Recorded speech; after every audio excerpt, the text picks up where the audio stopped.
Ladies and gentlemen, welcome back to the Steel Donut Glazecast. My name is Bob. With me is Connor. Hello there. Matt. Hey, Lamau. And Jelle. Good day. And for the Steel Donut Glazecast today, we're going to be talking about substance and style. Oh, man. Those two often go together, and Substance we'll start off with substance. It's the meat and then the potatoes. The potatoes can also be substance. Not when you put them all around the top, like birthday candles. The fuck? How do you Who eat is your this? potatoes? What? Okay, well. So We're substance. just skipping that. Pretending moving that on. didn't get brought up. So, substance. We can go in a couple different directions with this, and I want to start off with, is there any kind of topic, substance, whatever, that a story can't do? Are there things that you just should never approach, do you guys think? Like, do you think there are any topics that are just should or are just straight up off limits to anybody? Well, if you're talking about anybody, then I think no. I think anything should be, material that you can use for storytelling or, giving or, informing people about things. I have to say I don't think that there is anything that should be completely off limits. I do think, in that case, though, that there is a difference between, in who is making use of the subject material. That's Right. So it's not a question of what's being covered, but how they're covering it and who's doing the covering. yes, that's much more important, I think. Would everybody basically agree to that? Yeah, I That know. I'd say that's An pretty effective accurate. writer can handle basically any subject matter. Yeah, you'd need the effective part. The very, very important part of that is the effective writer needs Yeah. to be there. Yeah. So then, for writers who aren't perfectly effective, because let's be honest, even if you don't, even if you're not bad enough to get covered by the Steel Donut, you're still probably not going to be a perfect writer. Yeah. I know I'm not a perfect writer. You're not. I don't know anybody Shit, who is. You've been lying to me this whole time about your perfection? Well, the truth had to come out at some time, Oh, so now's I as good feel a time like as you've ever. just thrown a wrench in our gay relationship here. Oh. Whoa. So for people who aren't so good at writing that they're perfect, is there some kind of guideline or criteria to follow? Do you have any rules of thumb? I think that my personal rule of thumb is if you aren't familiar with whatever topic you're writing about, then please don't write about it.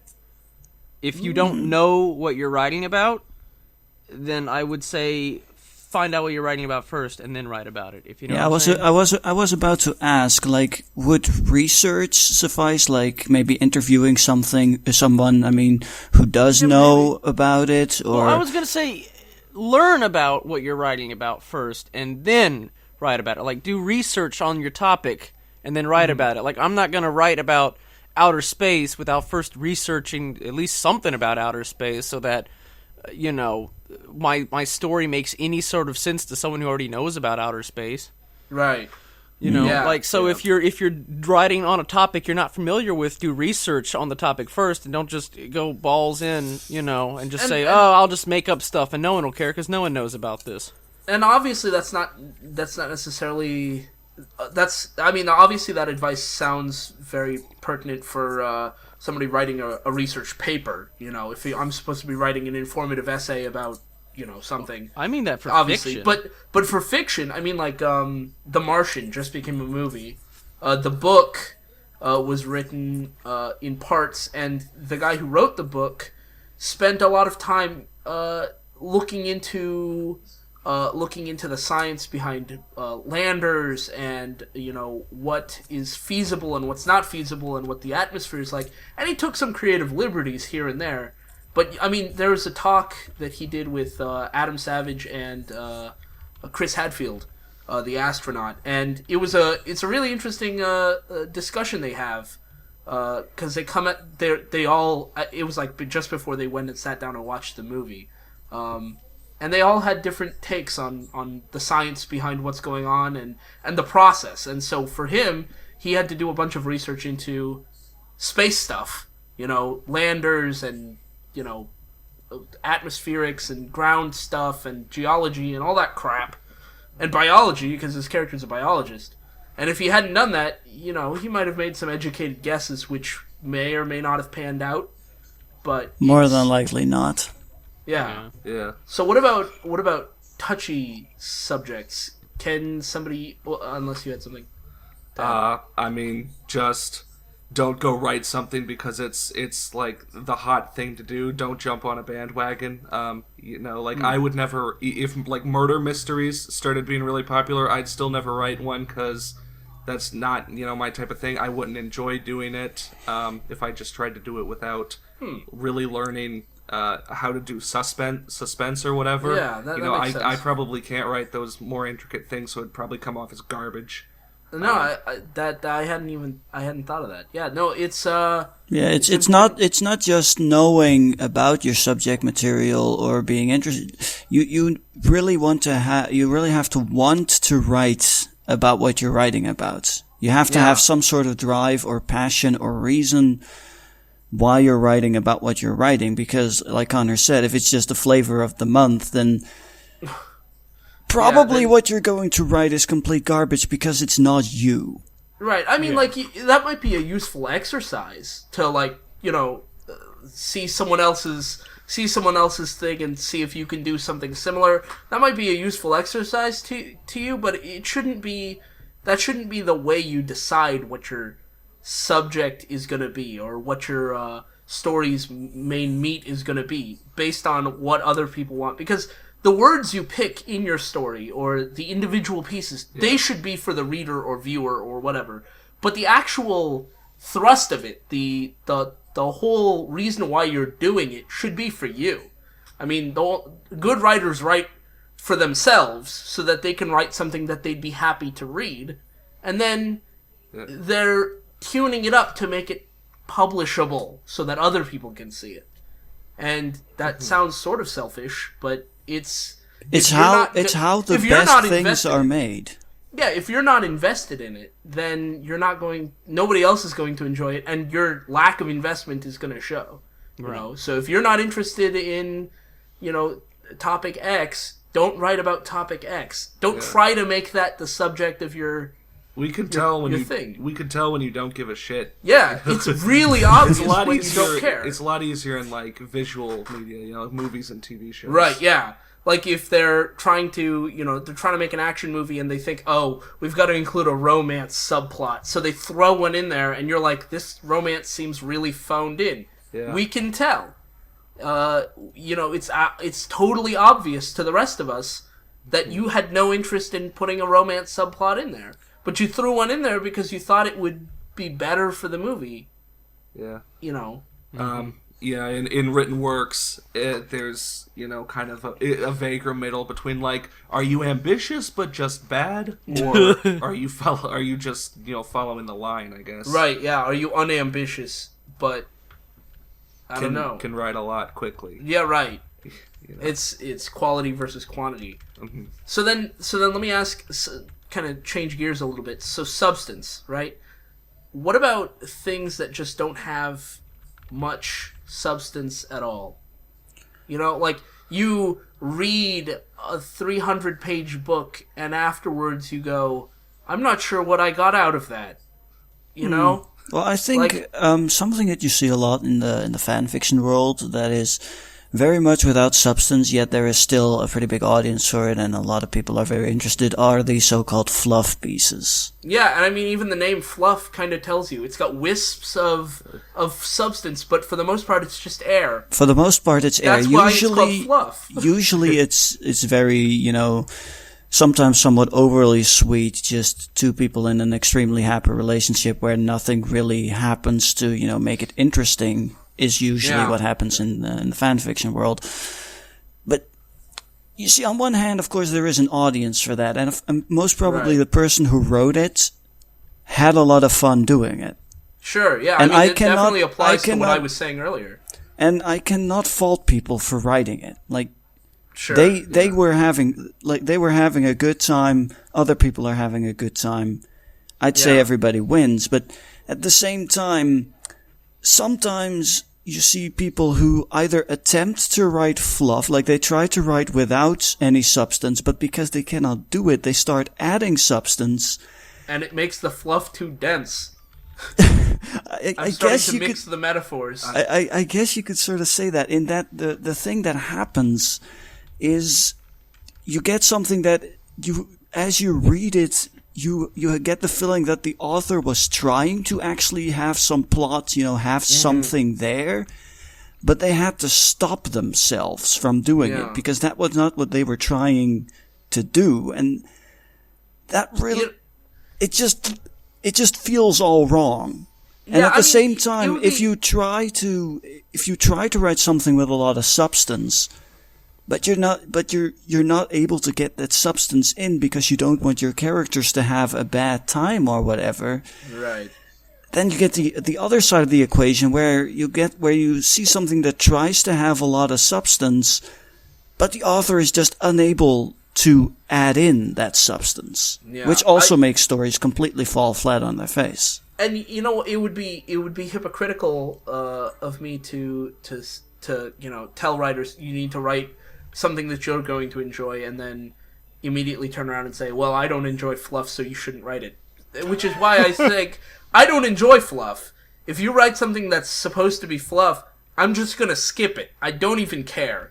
Because that's not something that intrigues me. But if you enjoy writing it and there's an audience for it, and there apparently is, I can't exactly fault you for that. Everybody has different tastes, and my tastes just don't include fluff. And, if you're writing something that's like the one that comes to mind when he was mentioning stories that try to be fluff, but then somehow manage to sneak extra plot in there where it really shouldn't be.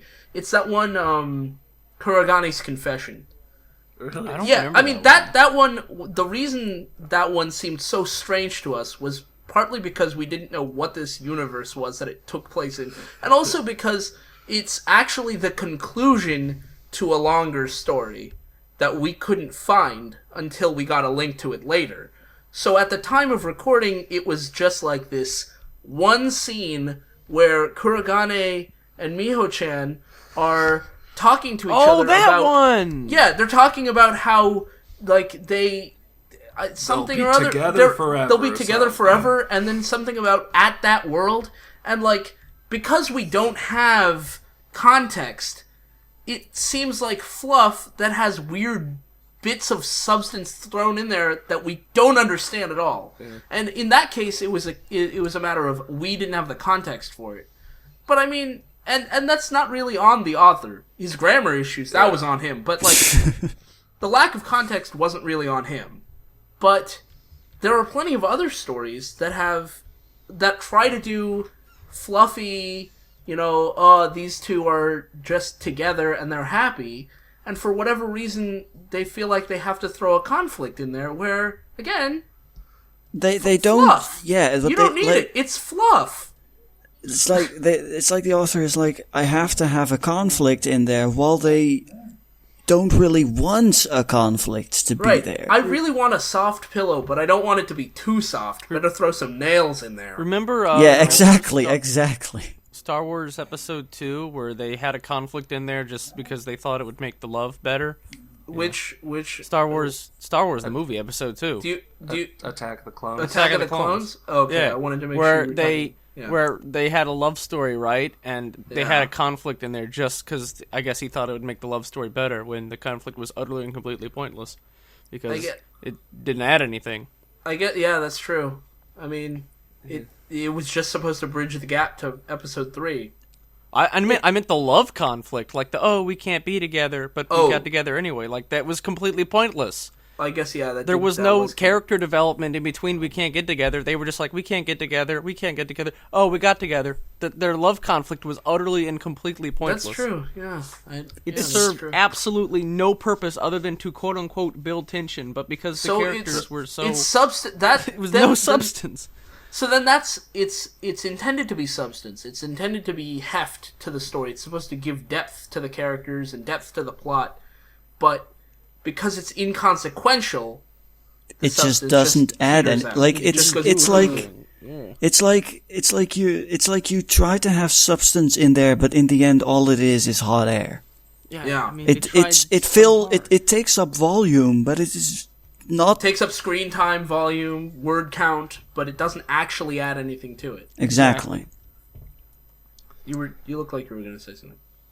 I mean, just like that's the perfect summary of how that ended up. Because if Anakin doesn't get with Padme, he'll have to get with someone who just gets introduced 5 minutes before they, Right. You know, We already know how that story turns out. Yeah, you have to have like if you're gonna have like romantic conflicts, we can't already know how it ends. Yeah, that's true. That's definitely true. There's probably a couple other genres or whatever where you can't know how it ends beforehand, or everything you see you'll just be sitting there waiting or whatever. But I want to bring it back a little to what Jelle was talking about, where something is just like fluff, or I'll just really say basic, that then tries to do something. And at the moment, at the time I read this, I didn't really remember any details, so this is just going to be based off something I remember. But it was just like collections of happy moments in people's lives or whatever. Is this a story you saw? Yeah, and then like chapter 8, 9, and 10 was like this 3-part like epic whammy of like shit happening and like whatever. And at the time I was just like, oh, okay. But now it blows my mind that suddenly it just jumps the shark and starts cramming all these plot details in. But I want to basically like summarize how I feel about that with like, if you write, like, I mean, again, I don't want this to seem preachy or whatever, but writing simple things, basic things, doesn't prepare you for writing more substantial things. You can't, write a bunch of fluff or slice of life scenes or whatever and then immediately try to have this action epic. It doesn't prepare you well enough. Right, you need to have some kind of lead up. You need to have more... I mean, if you want to have substance in a story and you also want to write fluff, they can be separate stories. Yeah. No one said they have to be in the same story. Or they can be like that's something simple moments in a bigger story. You're right. I mean, like a moments lot of animes outside the action. A lot of animes and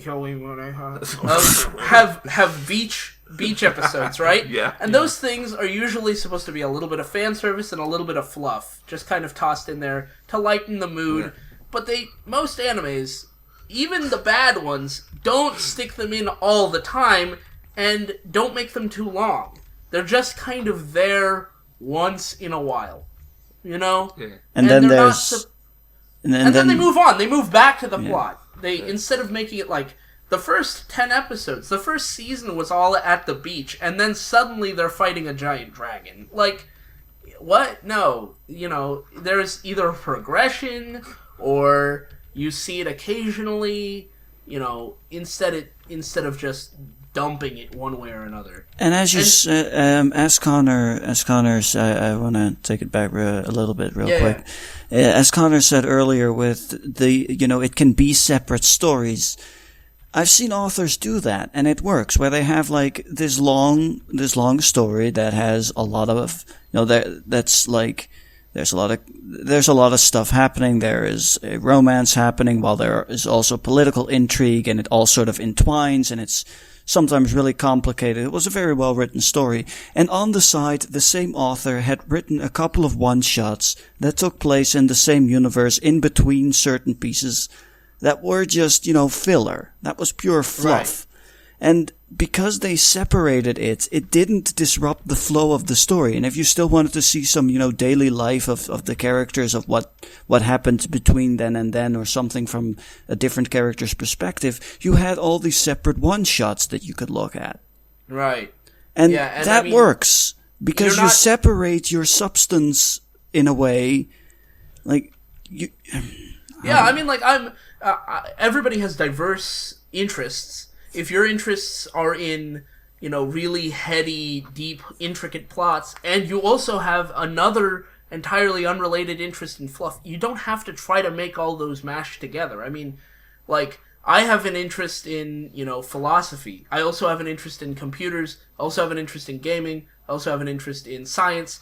I have all these interests. I don't have to try to jam them all together into one story or into a video or a YouTube channel or whatever. Like you can make a separate story that is a lot of that contains a lot of philosophy, characters philosophizing. Whatever your topic A while is, you or then whatever your have interest A is. while you then also have a separate story, maybe even taking place in the same universe but for different characters, or just in a slightly different setting. Like one is very much a work setting, the other is more a personal at-home setting, depending on what is important for your story. It can be a lot more about, I don't know, technology being, I don't know. Yeah, whatever your thing is.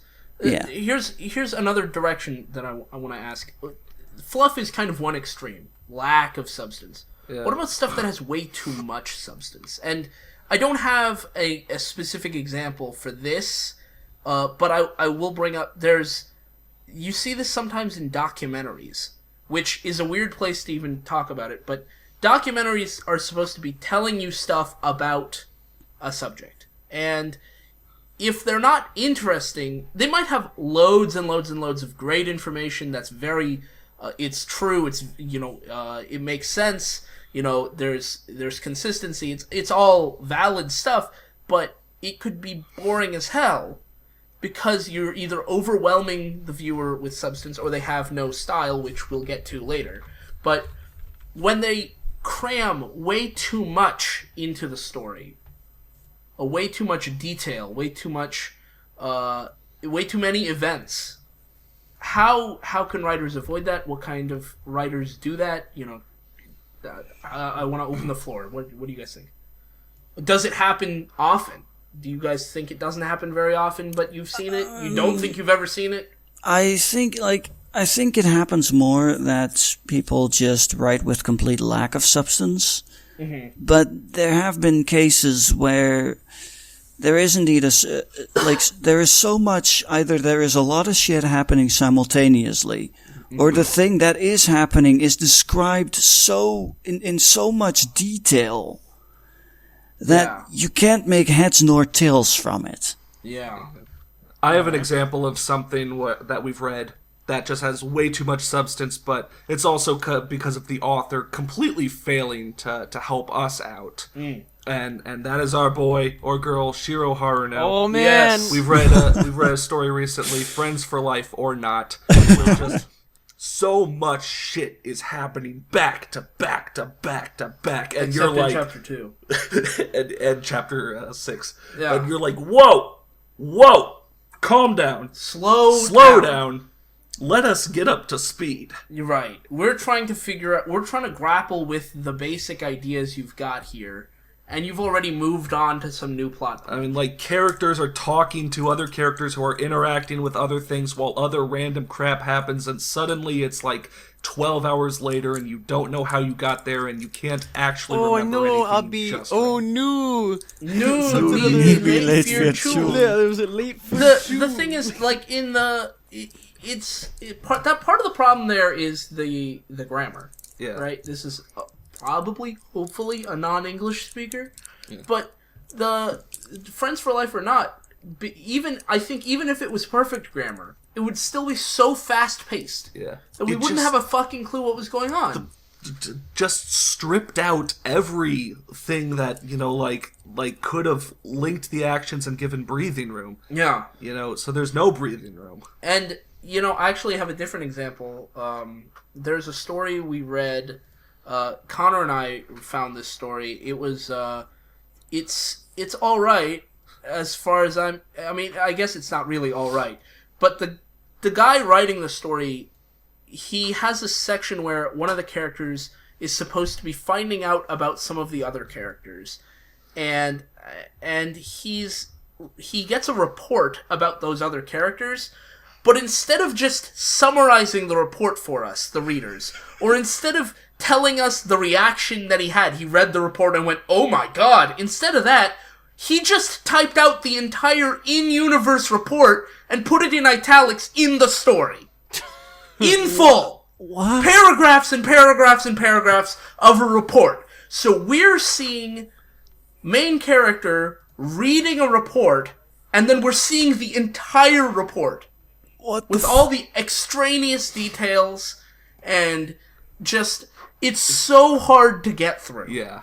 Because this dude's trying to write it in the style of someone writing matter-of-factly like a police report. Yeah. But because it's so long, and there's so much of it. And it's like, at one point, the characters he's learning about meet with some important political figure.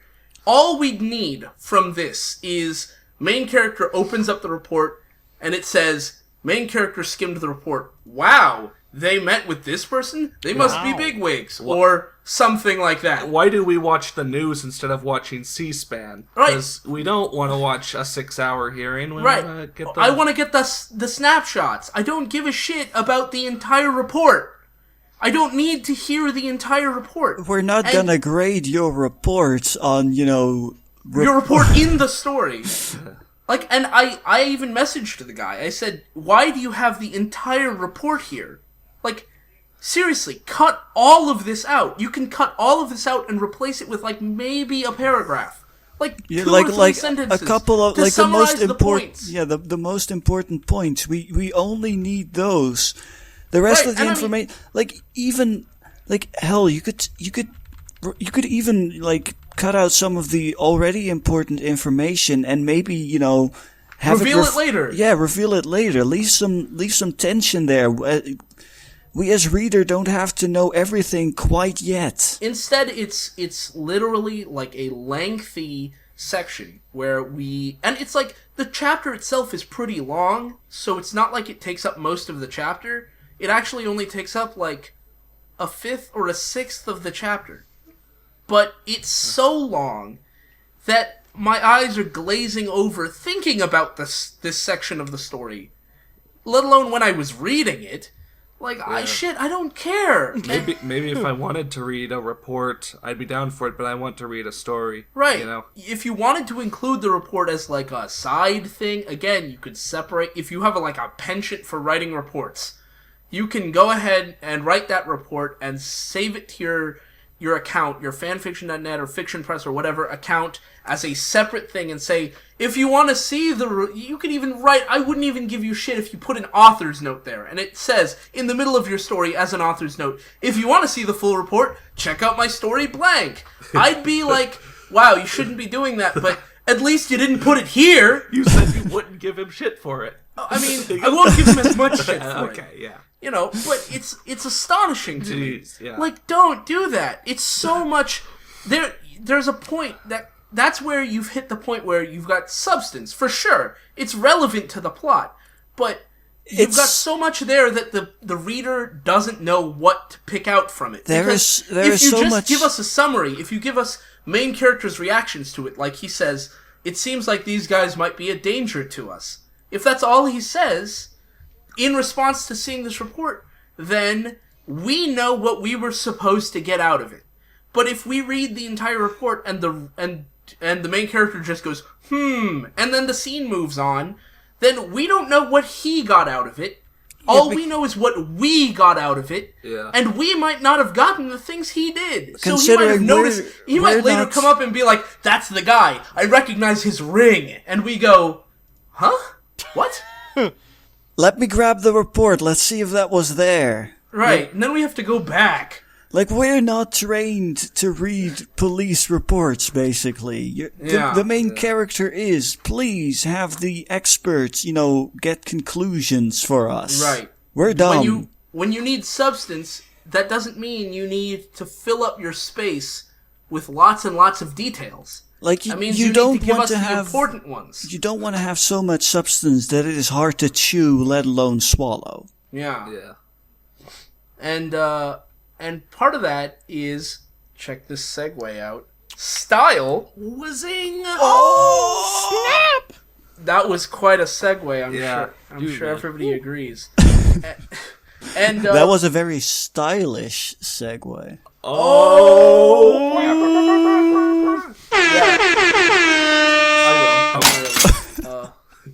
Put and broken glass. All kinds of sound effects. Yeah. So to begin the style discussion, I want to start a little bit, take a step back for a second and say there's a lecture that I asked the other guys to watch before we did this, And there will be a link in the description if you're watching this on YouTube, and I'll put clips in when I'm gonna take samples from it. But it's a lecture by Steven Pinker, who's an evolutionary psychologist. He's a professor at Harvard. He's giving the lecture at the Royal Institution in London, and you can see it for free on YouTube. It's about an hour long. You should definitely watch it if you're a writer or if you're interested in writing, which is why you're listening to this podcast, hopefully. And it's a really interesting talk about style, linguistics, and writing in the 21st century. And he talks about good style, bad style, what leads people to use bad style. And so in this part that I want to talk about, he's describing passive voice. And in describing passive voice, he's talking about what bad writers and good writers do differently, and when they're misusing passive voice. But I think it's a great example of what bad writers and good writers do in general. So he said, well, why then is the passive so common in bad writing, as it surely is? It's because good writers narrate a story advanced by protagonists who make things happen. Bad writers work backwards from their own knowledge, writing down ideas in the order in which they occur to them. They begin with the outcome of the event because they know how it happened, and then they throw in the cause as an afterthought, and the passive makes that all too easy. So, that's also something, it's he was talking about passive voice, but in general, I think we can kind of generalize that rule. Generally speaking, and I keep saying the word general, I see a lot of bad stories for the Steel Donut and otherwise that seem like they were thrown together by the seat of their pants. They're coming up with ideas and dialogue and all this stuff off the top of their head, and they're not planning ahead at all. And what was it, Angel in the Dark? Even writers who think they're planning ahead aren't planning ahead. Yeah. Angel in the Dark was the one where the girl, like right at the beginning, is just like, you're a shifter, the dude says to the girl, and then she turns into a bird and flies away. I got a lot of... Right, and the author says, as in an author's note, like, chapter 3 is up. This is an author note on chapter 3. They said, chapter 3 is up, chapter 4 is written, and I'm still working on chapter 5. And they claim that this is them not writing by the seat of their pants. This is them planning ahead. Oh, yeah, I totally planned this out, yeah. And what, Matt, you said at the time in that video, it's there. You said something like, what a good writer is going to do is they're going to write the whole story, then decide where the chapter breaks are, and then, and only then, start naming chapters and naming their story and, what actually was publishing they said it. that they had a bunch of good story ideas, but they couldn't think of names or something. And I was like, well, you should have the story done and then think of names. Right, you should be planning all of this out beforehand. Yeah. Because, I think Dr. Pinker said, your good writers are the ones who are narrating a story that have protagonists that are doing things. Yeah. You have the idea, okay, these protagonists are going to go and do X, Y, or Z, and this is going to happen as a result of that. Or, this might happen, I haven't decided yet. That's okay too, but that needs to be, you need to cautiously approach having uncertainty when you start writing. And, of course, you can't do anything with your story if you don't know how it's going to go. I mean, I think for Angel in the Dark, the problem was that the author was obviously lying to us, and also I think Life in a Whole was it where the person is just like, sorry, I know what I'm going to do, but I just can't update. Right. And then eventually just... 4 chapters in, or 5 chapters in, or whatever. Obviously, it's just spinning her just wheels gives after the that fuck and up. just gives the fuck up. And, that's really what... It's not like... Yeah. I can't even think of a good thing that does just making it up as you go. Well... Improvisation? Improvisation... is supposed... I mean, improv is funny. It's based off It's comedy. The comedy of it is that it's so ridiculous. Nobody has ever had a sensible improv scene. Yeah. Because improv's not supposed to... I mean, have you ever seen an improvised drama? Me neither.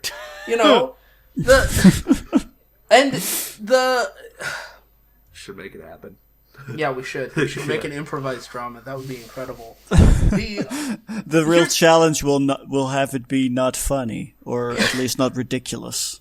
And sometimes you can see things that are generally considered good do this sort of knowing the end result and not really knowing where they're coming from, or they're just making it up as they go. And the example that comes to mind immediately is Naruto.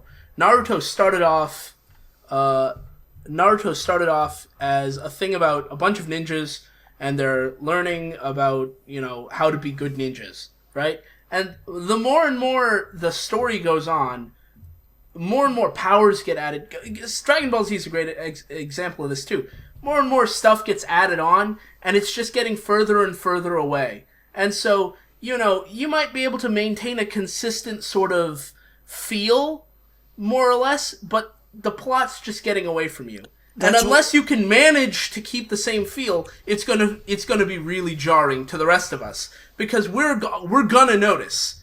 And Naruto and Dragon Ball Z both did a decent job of maintaining a good style, because they don't try to cover too complex of conflicts, and so they're not really at risk of becoming really convoluted in that way. Even if their powers become convoluted, but the style of like trying to write a conflict about a girl going to Camp Green Lake, your style is going to be completely affected if you don't have a clue where the conflict is going, or if there's gonna be one.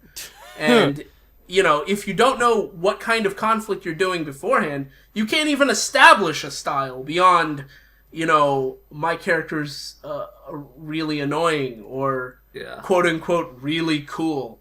All that's unique to you is your character. Right, and then you don't have... I own my OC only. Yeah. Need food, need money for food. We'll sell OC for money, I guess. Dang. So, style. What kinds of style do you guys like to see? What do you guys like... What things do you not like to see? Let's start with that. What things stylistically do you really hate? I'll be honest. I don't hate a lot. I don't dislike a lot. Like my style is usually, at least in fan fiction, usually like the smallest problem. I guess that's true. That's definitely true. But I mean, like. Expanding beyond fan fiction, is there anything outside, like in music, movies, that kind of thing? Is there any style that really grinds on you that you don't like? Because I've got one off the top of my head that wasn't initially something that I didn't like, but now I'm growing to hate it. What is it? I think part of it is that, like, most styles in that sense are like legitimate forms of writing or storytelling, and in that case you get a lot more into personal preferences. Sure. And there will be like, so I think for it's personal preference. That's the kind of question I'm asking. Not like what is bad, but I mean, what do you not like? And then I have to say again, there's not a whole lot that I don't like. I'm very easy in that way. At least for me, I'm pretty for writing. I'm kind of someone who imagines like a movie or a TV show in my mind, like you know, kind of imagining the mental aspect of it. So I want a detail or two, but then I can fill in the rest. Like if you tell me they walked into a dark room, I can imagine kind of what it looks like or such. Right. So don't give me a completely blank, empty void, but also don't give me every single detail. I don't need every single detail. I like imagining things and inventing. Yeah, that's true. Kind of my way. Yeah, that's and sometimes that can be problematic for some people. Like, do you remember when they were making the first Hunger Games movie? There was that whole hubbub about one of the characters being black, and like a bunch of readers saying, "Oh, I didn't imagine her black." And the reason they never imagined her black is because whatever the author's name is, she mentioned it like once in the book, because it's not really a relevant detail. It has nothing to do with the rest of her character. It doesn't really matter. And that's not really on her. That's, I think, on the readers who just apparently glossed did over not that, pay enough attention to see to pick up on that, or even weirder, they care that it's being portrayed by it's a side character who's really only there to die. Spoiler alert. Whoa, man, whoa. But what I was going to say is something that didn't used to grate on me, but now I kind of internally groan whenever I see this. And this might surprise you. First person. Really? Yeah. Really? Yeah.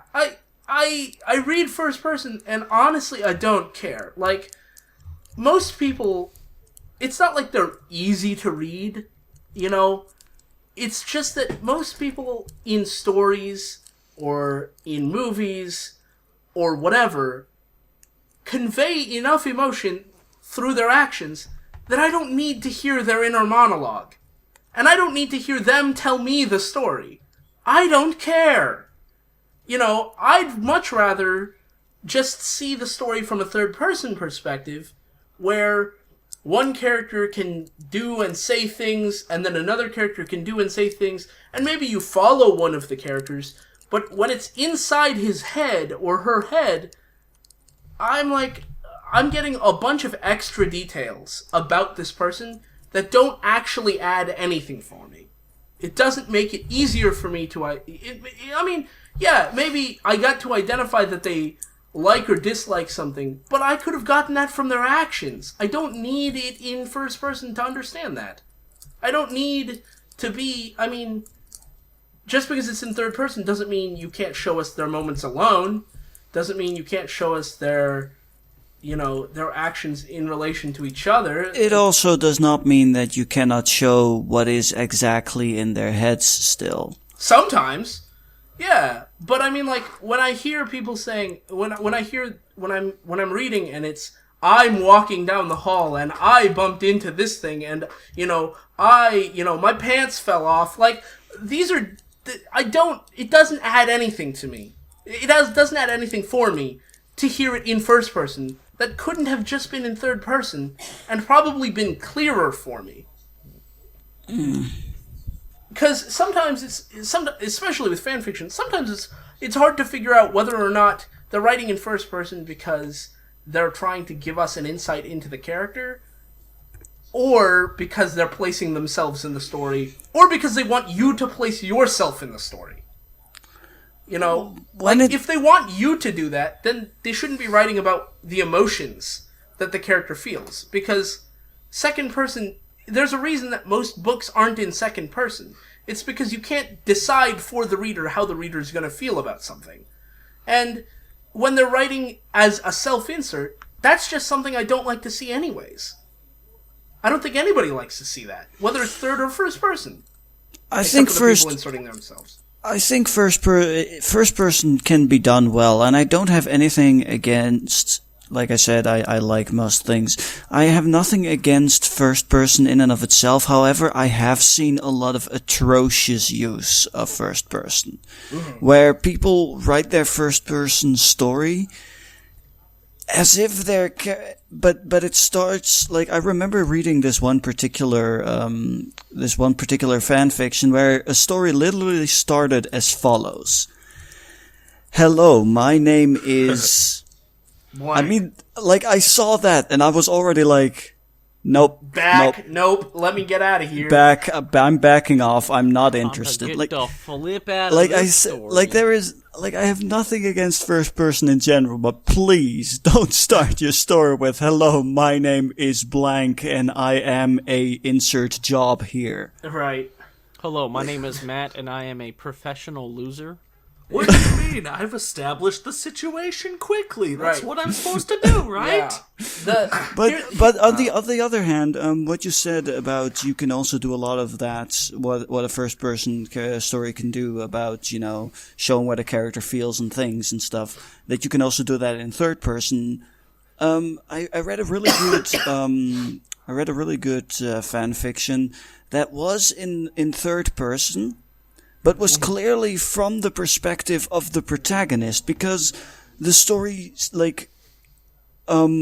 I don't want to say reeked of, because that just sounds so negative. I mean it in a very positive way. It was very clear that the protagonist thought a certain way about a certain character, because that was how the other character was described, also in third person. But very clearly it was not the opinion of the author or of the other characters around them, especially because in that same universe they wrote another story from a different character's perspective. And there, there was the other character that the protagonist of the original story really disliked was put in a much more positive light. Right. So it's not the narrator, the third person omniscient narrator is sort of voicing the opinions of the main character, even though it's not the main character itself story that is telling it. And yes, that can be subtly done, and I don't mind that. It's just when I don't know.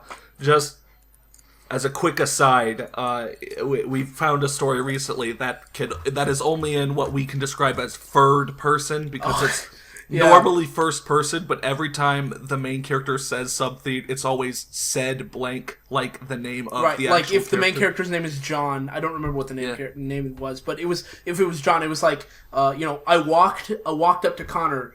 Hey Connor, how's it going? Said John. Which is great, but while you guys were talking about stuff, I remembered kind of one other thing that I don't like to see in style or such, and I kind of imagine things visually. I'd prefer people talk to each other about something, or something kind of visual I can imagine. It's fine if you bring up what a character's thinking or whatever, but don't bring it up too much, or don't dwell on it. I have a story open here, and I'm gonna try to kind of awkwardly cut in thingies to give you an idea of just what I'm talking about. But right now they'd have to lay low. Odds are that the battle before had been planned. It all seemed too convenient. He doubted anyone had seen this cropping up. The ones behind this were ready to do anything to defeat them. If this was true, then they were in trouble. He hoped he was wrong. Even though he didn't like musing on it, he couldn't help it. It annoyed him to no end. He wished someone would distract him. You know what? It annoys me to no end. Yeah. I'm shut the fuck up. I have we have no idea what's going on or who's doing what or why. I cut sentences out of that. That was you only cut character. really words. Yeah, you just cut a couple words here and there.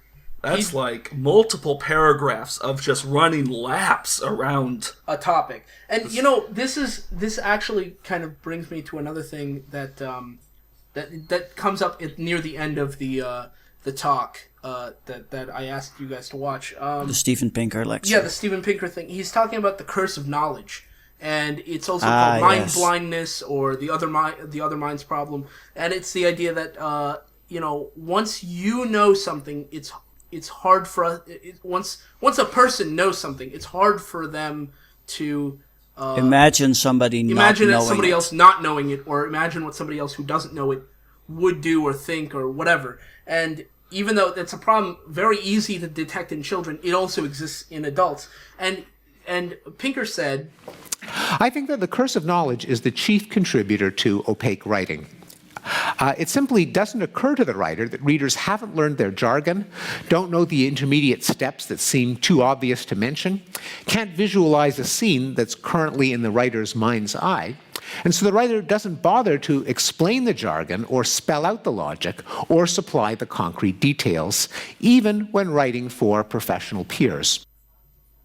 I think we see that a lot in a lot of stuff we do for the Still Donuts, I think, because there's a lot of cases where the characters have this, the characters are suddenly going somewhere, or they start to do a thing, and we have no fucking idea why. Right, the train of thought of the writer was, this happened, therefore they'll go do this. Because these reasons. Right. And we don't have those reasons. Right. And it's not just the case that you should always give lots of explanation, because that can also be a problem. You need to give credit to the readers when they're going to understand.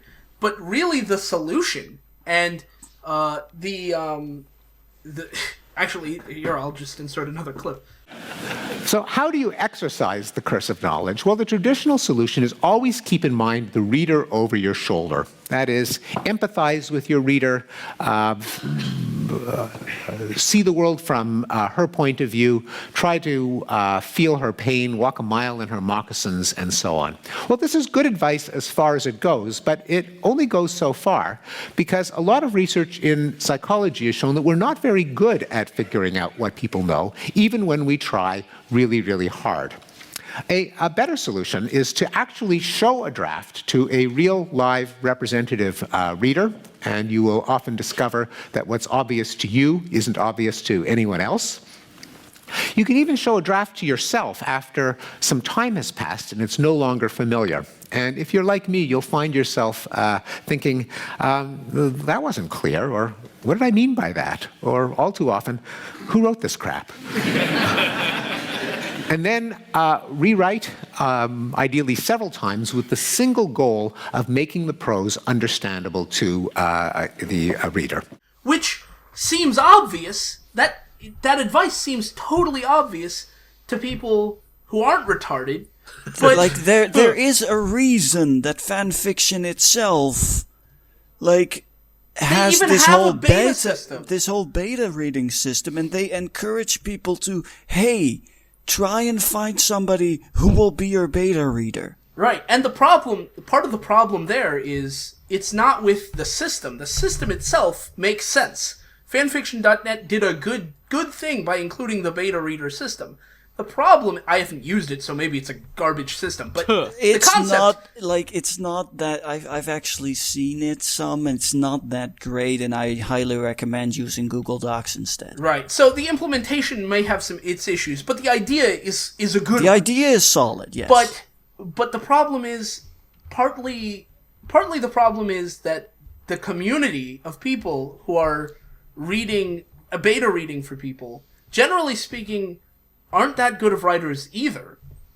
Most of the time, they're just mediocre writers who can't catch the errors that need to be caught. And the other times, they're being way too nice. They're so nice to each other that even if they get confused, They won't ask the questions. They won't ask, say, I was why, confused at this point, why is this character doing X? That makes no sense. Right, but maybe it makes sense. Maybe the writer has in fact, thought of why this character is doing X. Maybe if you ask, X. the writer can tell you, oh, this is why, and just write one more sentence in there and make the whole thing clear. But Yeah. And even if the writer makes it clear later, that's not good enough.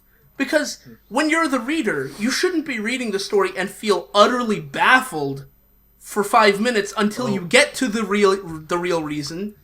That's not good. Even if you do eventually, by the end of it, go, I see why that happened. That's still no good if you're confused for most of the story. Well, actually, this kind of leads to a question that I want to ask as someone who potentially mocks stories because we don't understand them at all. How much about something should we know before, reading a story for it or whatever? Like, if I click on a Naruto story and it's talking about all these characters I've never heard of or whatever, obviously it's written for other people who've read or watched Naruto. They know everything going on. I'm out of the loop. Is that, So, should I pin that on the story? The only thing that I would say is a problem there is jargon. Jargon, that one's kind of on you. You can't blame the author for using jargon that from Naruto. So if they say one... If they're talking Junin, about chakra or whatever... Right, and you don't know what that is because you haven't read it, that's fine. I'll grant them that. But there is even a fine line there with jargon that even people who are in the know might not have a fucking clue. The example that comes to mind for me is actually, again, I keep quoting him, but he says right there in the lecture, he has an example that he brings up about the rabbit illusion, and I'll just put that clip here. So here's the passage. The slow and integrative nature of conscious perception is confirmed behaviorally by observations such as the rabbit illusion and its variants, where the way in which a stimulus is ultimately perceived is influenced by post-stimulus events arising several hundreds of milliseconds after the original stimulus. Now, I've been in this business for almost 40 years, and I have no idea what they're talking about. And so, in that example, he's talking about how the rabbit illusion is something referenced in some psychology paper in a journal, and he has no idea what they're talking about, even though he's worked in the field for many, many years. He has no idea, because they're using jargon that they just assume the reader knows. And I mean, if you are an outsider to psychology and you're reading this paper, and you get to some jargon that you don't understand, even if it's the same example he gave, I wouldn't blame the authors for that, because I'm not a psychologist, and I don't expect... They're not expecting me to read this story. I can't blame them for that. Yeah. You know, it would be like if you blamed the writer for writing the story in English when a Spanish speaker is going to read it. Like, if a Spanish speaker is reading it and doesn't understand, that's not really on the writer. He couldn't have predicted and written a story that was both in English and Spanish, you know. So jargon is a pass that I'll give to writers, like if they're writing a Naruto story and they're using terminology from Naruto. Yeah. That's stylistically, I'll give them a pass for jargon if I'm not in the know. You know, if you're writing about some anime or show that I'm not familiar with, fine. But if you're writing about scenes or situations that don't make any sense, I mean, there are a lot. Most of the time, I think, when we're looking at something, it's not that it doesn't make sense in context; it's that it doesn't make sense in or out of context. It doesn't make sense at all. Period. Regardless of context, you know, a Big Bang Theory story shouldn't include a scene where one of them walks through a wall. You know, that doesn't make any sense. What are you talking about? That makes tons of sense. In or out of context, you know, and if your context is Big Bang Theory characters plus superpowers, then maybe. But that sounds like a shitty story anyways. You're an idiot for writing about that. Then another kind of question I have about style that might affect what I do or what we do is that, you know, when humans speak, we don't always speak in perfect sentences. You know, we have fragments. Sometimes things trail off or whatever. And though I don't have any examples, I feel like if it hasn't happened, I'm worried it could happen, that a writer writes like that or writes dialogue like that, and we as riffers are going to kind of miss the point, inflect those sentences like they're supposed to be complete, and then give them crap for not doing it. You know, like, again, that's sort of something where I'm wondering, how much do we need to keep in mind? Like, usually we go into stories somewhat blind, maybe someone's read it through, but you know, usually not all of us, and I wonder about if we get into something and start making fun of it because we don't realize what's kind of going on there. I think the big thing there is to keep in mind that when we're looking, like when we're doing a Still Donut thing, we're looking at it as riffers. We're looking for things to make fun of. Yeah. We're not there to really give like big constructive criticism. That's not what this is about. This is about having a good time, having some laughs, maybe a bit at another person's expense, but we don't try to be harmful or helpful, really. Right. One of the things that I want to say about that, it's really a question of, like, sometimes when we speak, when human beings speak, we're using language in whatever way we've learned and whatever way we're shaping it, because that's just the nature of language. You know, words don't have meanings; they have usages, and so one usage of a word might fall in or out of favor over time, and that's okay. You know, it's not a problem. Language is constantly evolving. Language is constantly evolving, and as part of that, there are some rules that people stick to, or say, or style guides will refer to, but they're not necessarily great rules to follow. And the good thing about that, though, is that modern style guides and modern dictionaries actually rely on science and psychology to figure out what kinds of things are good and what kinds of things aren't good for style, and they use evidence-based dictionaries to determine. If you just look it up in the dictionary, you can see, a dangling participle is a problem in this and this and this situation, but not really in that situation, or a split infinitive, or whatever that some English teacher stuck in the 60s is going to say, Dick Borer is going to go, oh, you can't split it in infinitive, but the rest of us are just going to go whatever, And Dick Borer. actually, when you Google dangling participle, there's an example of a sentence where it's definitely a problem. And I just want to read the example. You can Google it, and this is the example sentence Google gives. Plunging hundreds of feet into the gorge, we saw Yosemite Falls. Ooh. That sounds Okay, so dangerous. who was doing what? Then I activated my wig suit. Right, because the idea is that they're looking into Yosemite Falls, and Yosemite Falls is a gorge that plunges hundreds of feet. Yeah. But instead, the sentence implies something very different. And this is the kind of thing that a writer might not notice when they're writing it, but maybe even if they just leave the work, come back a few days later, a few weeks later, and read it again, they might have a fresh enough mind that they'll go, wow, that did not come out the way I intended. Yeah. And those are the kinds of things that I think it's totally okay for us to riff on. Like, there's not even a question about it in my mind. Yeah.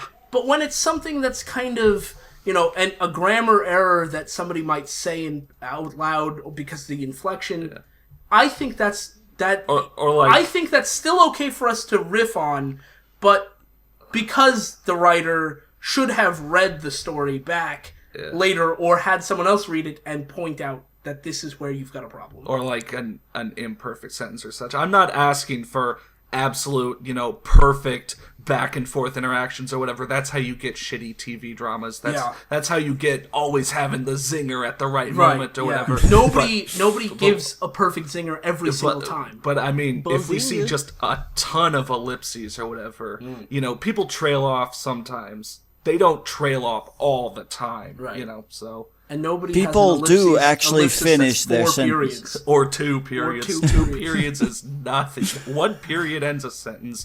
3 periods is an ellipsis. 2 periods is a mistake. 2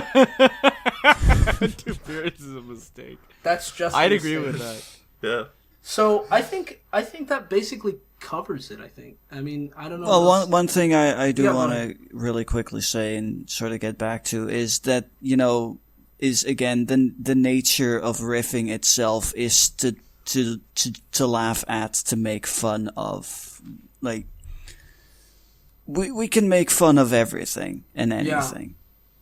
And that's just what riffing is for. And if people take it seriously to the point that they think we're actually being, constructive in criticism and whatever, they're looking at us wrong. Yeah, and that's on if they want that, other sources. Yeah, if they want that, ask somebody for constructive criticism. You could even ask us for it. We're not necessarily going to do it, but you could ask us. Just don't expect us to do it when we find it. Especially not if you're already like 20 chapters in. Yeah, no, that's too much. Anyways, that about wraps her up. Yeah. I think that's probably a good place to stop. Yeah. So, thanks for listening. Thanks for watching, and hope to catch you guys on the flip side. Oh, yeah. Yeah. Thanks for watching. Take care now.